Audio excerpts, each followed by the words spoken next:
Hello, my littles. Welcome to Mammy's Corner. Are you ready to do our affirmations? I am loved. You say it. I am loved. Okay, now the next one. I am good. I am good. Oh, very good. Ready? Last one. I am kind. I am kind. Oh, very good. As you know, I am Mammy. Today we're going to read a book on Hector Heathcote and the Knights. Not night like day and night, but this is a different kind of night. Are you ready? Let's read.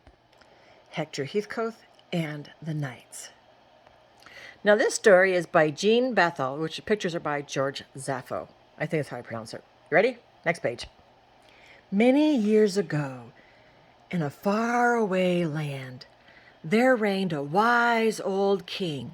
He lived in a great stone castle with his army of brave knights. See, there's the castle. Hector Heathcote lived in the castle too, but he was not lucky enough to be a knight. His job was polishing the royal pots and pans in the kitchen.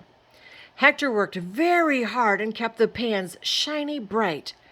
Every morning, he hung them in neat rows over the stove. When they got old and worn out, he piled them in a corner for the royal tinker to fix. Sometimes while he scrubbed and polished, Hector would look out the kitchen window and watch the knights in the courtyard.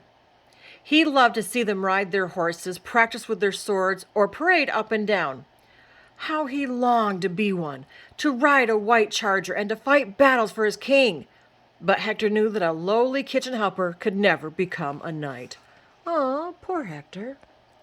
Most of the knights were friendly fellows who smiled and said hello whenever they saw Hector. But there was one very bad-tempered knight who never greeted anybody.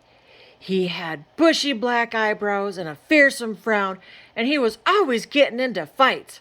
Everyone called him Sir Grouchy. One day, Hector was carrying a big stack of clean towels down the hall toward the kitchen.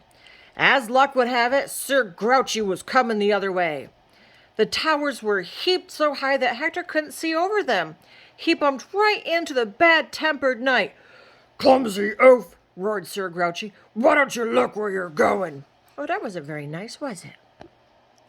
Hector turned white, but managed to say, "I humbly beg your pardon, sir."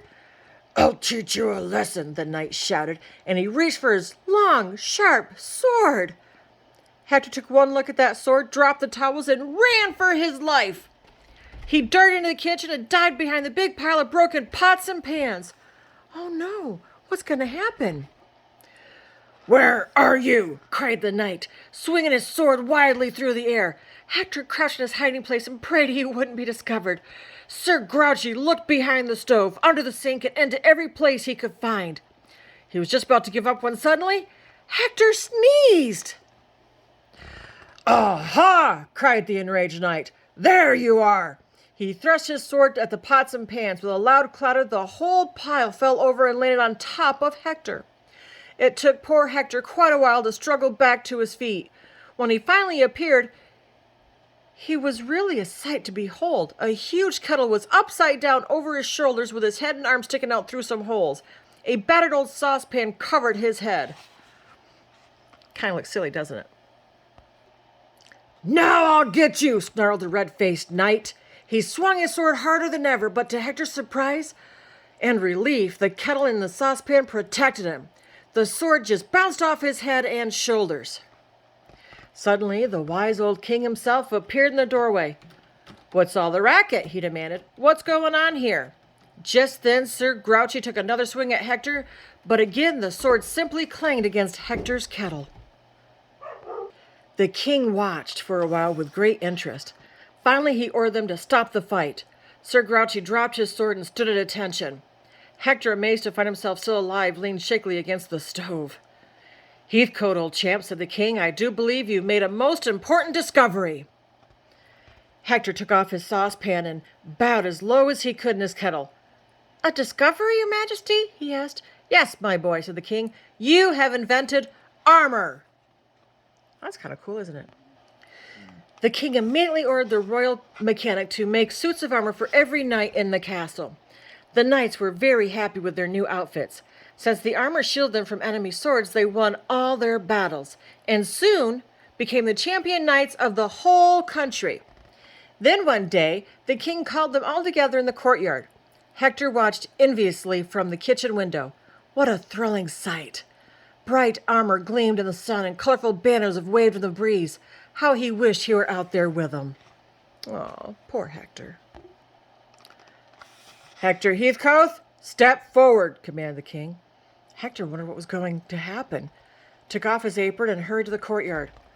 Attention, everyone, said the king. It is my royal pleasure to announce that we have a new knight in the castle. Hector looked around. He didn't see any new knight. What do you think is going to happen? Pay attention, Heathcote, ordered the king sharply. I'm talking about you. Then the king tapped Hector's shoulder with his sword and named him a knight. And that's how little Hector Heathcote, the lowly kitchen helper, became Sir Hector, knight in charge of the king's royal armor. The end. I hope you like this book. And remember, we can all learn lessons from books like these because it teaches us to be kind to one another and to be resourceful like Heathcliff was with all those pots and pans that he made armor out of, right? Ah, wonderful. All right, well, you guys all have a wonderful day, my littles. And remember, God loves you and so do I. Have a great day.